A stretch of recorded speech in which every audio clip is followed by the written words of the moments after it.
Welcome to the Donut Remy Show. This is Matthew Spear from the Donut Remy Show. Today we're talking about republic versus democracy. This is a huge debate. CNN did a 5-minute spiel, which I'm going to play in its entirety. I want you to listen to it. I want you to try to grasp what they're saying. And then I'm going to explain it in the most simplistic way that I can. This is one that I have not done and I've wanted to do for quite some time. What is the difference between a republic and a democracy? Here's the video. Watch. President Biden touts his re-election campaign as a fight to preserve democracy. But if you ask some Trump supporters, the former president is not a threat to democracy because the United States is not a democracy. CNN's Donnie O'Sullivan spoke to some of those supporters. What happens if Trump loses? I don't see him losing. I don't think he lost the last election, to be honest. Do you think he's going to win? Yes. Without a doubt. No doubt. What if he doesn't this time? What happens to the country? We're done. We're in big trouble. We're done.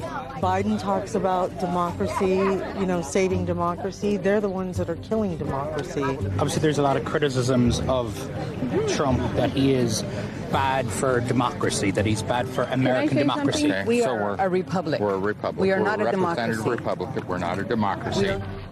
One thing we've been hearing at Trump rallies like this over the past few months is that America isn't really a democracy. America's not a democracy, it's a republic. It's not a democracy.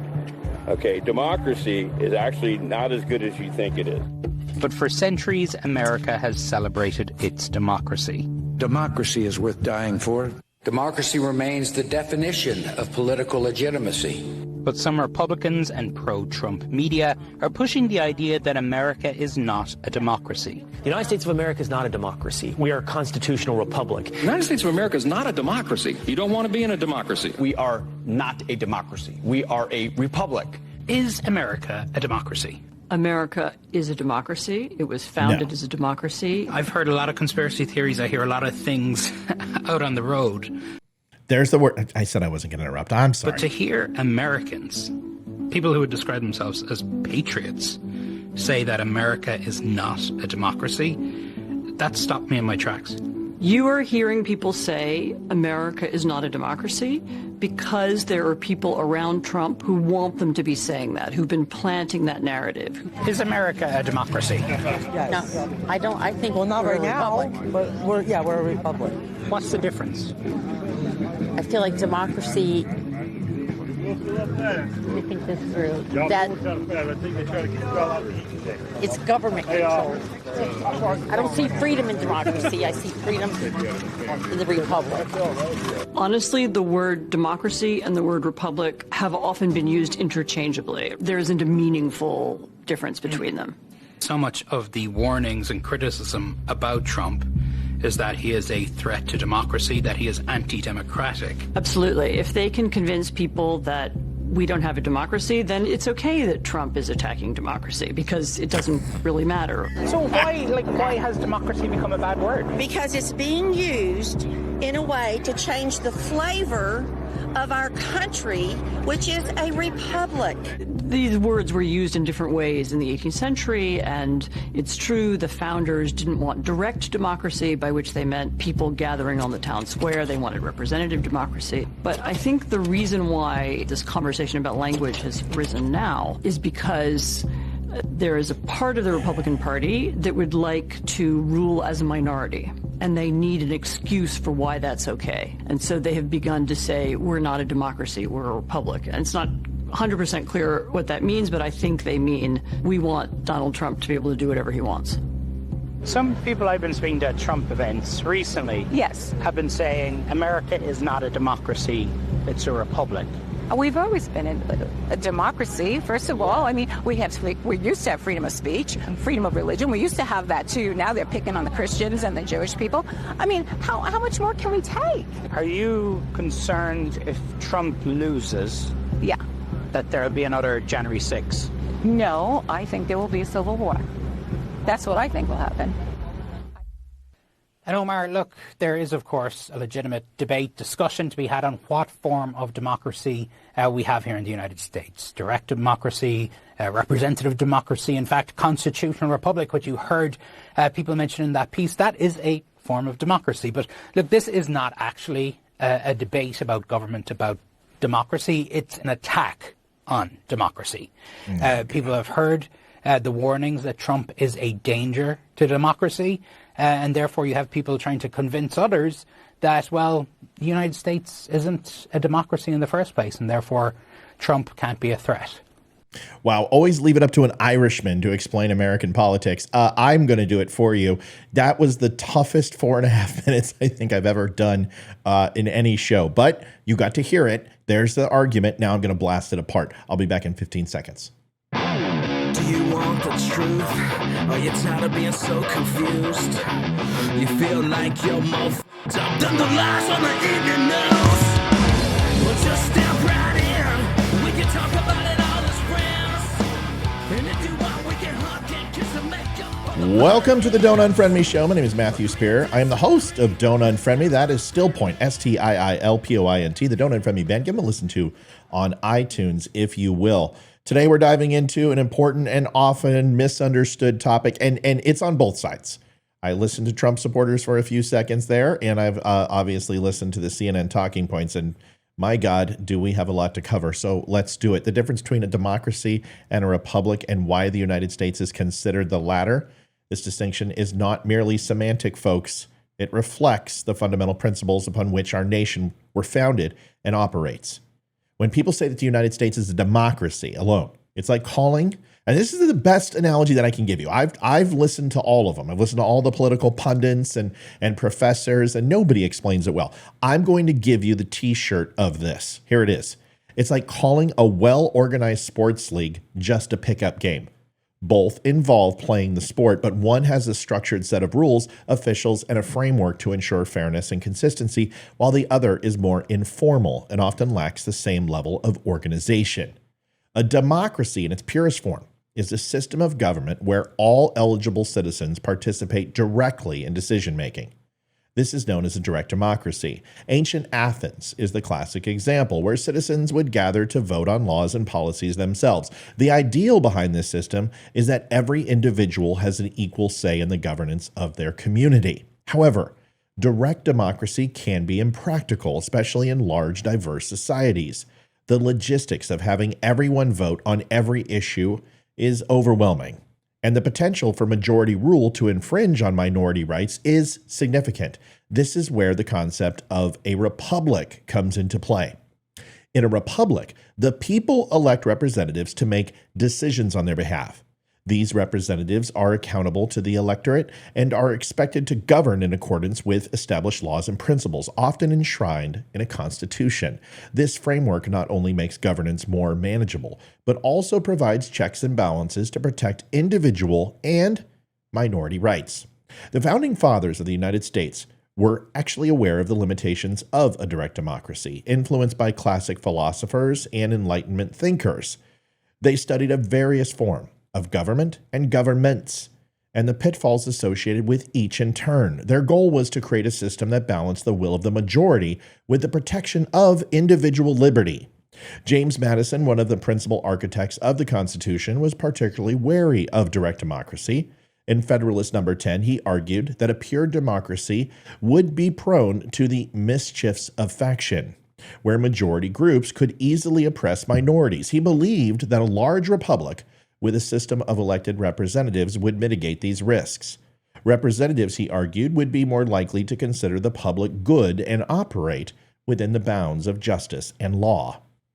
The distinction between a democracy and a republic is embedded in the very structure of the U.S. government. The Constitution established a system of checks and balances designed to prevent any one branch of government from becoming too powerful. The separation of powers among the legislative, executive, and judicial branches ensures that no single entity can dominate the political process. Additionally, the Bill of Rights provides explicit protections for individual liberties, the singular, not the masses.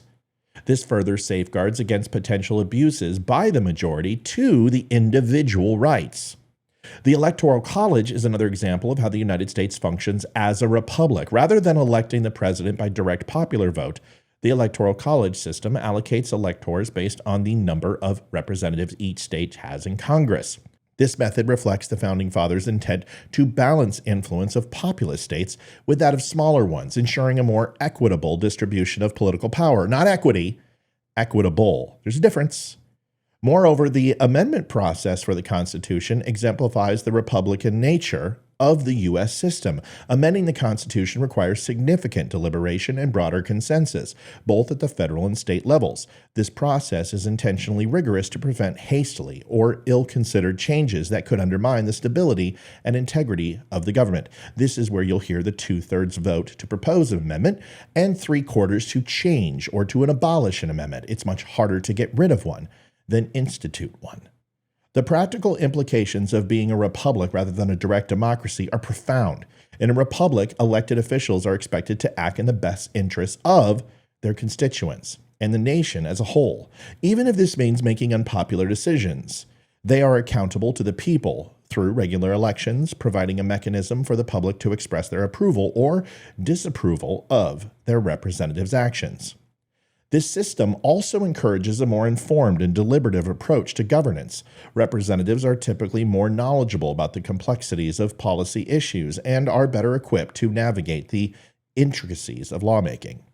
They engage in debates, consult experts, and consider various perspectives before making decisions, ideally leading to more thoughtful and effective policies rather than just being blackmailed by political action committees and dark money. But we know what's happening, and that is indicative of a democracy, unfortunately.